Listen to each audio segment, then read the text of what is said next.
Have a look at this. Just 5 words. The boy and the paper bird. On the surface, it sounds kind of sweet, right? Maybe a little children's story. But what if I told you that those 5 simple words are actually a total masterclass in storytelling? That they literally hold the DNA for countless different worlds? Well, that's exactly what we're about to do. We're going to unpack this thing piece by piece together. So, that's the big question, isn't it? How on earth do you pack an entire universe of potential, of drama, hope, conflict, into a phrase you can say in like one breath? Well, it works because a title, it's not just a label. It's like the opening shot of a movie that starts playing inside your head, and we're about to hit play. All right, so let's start with the first piece of the puzzle, the boy.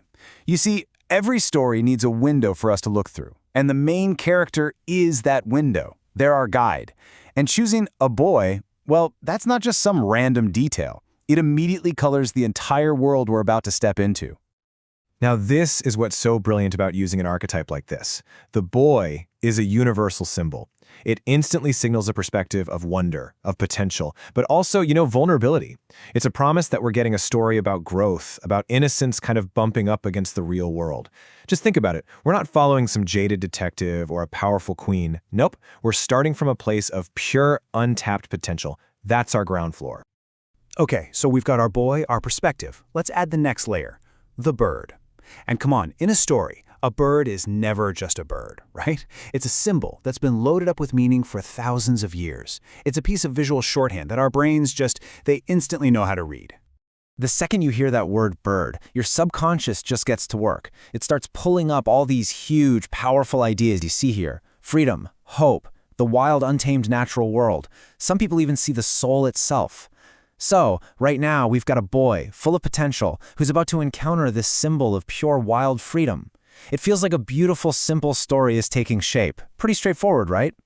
And this is where the real magic happens. The one word that completely pivots the entire story. Paper. All of a sudden, every assumption we just made about a boy and a bird gets totally flipped on its head. This single word isn't just a description, it's a plot twist that rewrites the whole story from the inside out. Just think about that word for a second, paper. It's not natural, is it? It's not wild. It's something that was made. It's fragile. It can be ripped. And it's a human invention, basically a blank canvas. With that one little word, the story is no longer about a boy finding something out in nature. It's now a story about a boy creating something from his own mind. In this comparison just lays it all out, the central conflict that was born from that single word. Over on the left, that's the story we thought we were getting, alive, natural, free. But on the right, that's the story we actually have. It's not alive, it's created. It's not really free, it's contained, delicate. And this is the whole point. This isn't a story about a boy finding freedom out in the world, it's about a boy trying to make his own version of it. And boom, from that one little collision, the real versus the created, all of these amazing tensions just explode onto the page. Is this a story about the awesome power of imagination, or maybe a warning about how fragile the things we make can be? It's the classic tale, right? The creator versus their creation. And it forces you to ask, what does that paper bird even represent? Is it a friend, a piece of art, or is it a heartbreaking reminder of a real freedom the boy can only imitate? Okay, so we've basically taken the engine apart. We have our core pieces, the boy's potential, the bird's symbolism, and that absolute game-changing twist of paper. Now for the really fun part. Let's see what kinds of stories we can actually build with these pieces. Because a title like this isn't a single road, it's a crossroads. You could go down one path, right? A beautiful story of creation, a lonely boy who can't find a friend, so he decides to make one. Then there's the path of magic. What if the paper bird actually takes flight, blurring that line between what's real and what's wished for?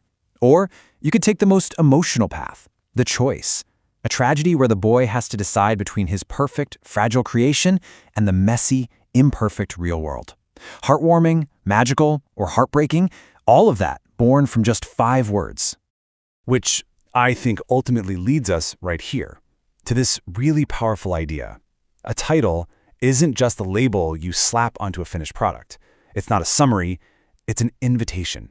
It's the key being handed to you, inviting you to unlock the door to a world that in that very first moment only exists in your mind.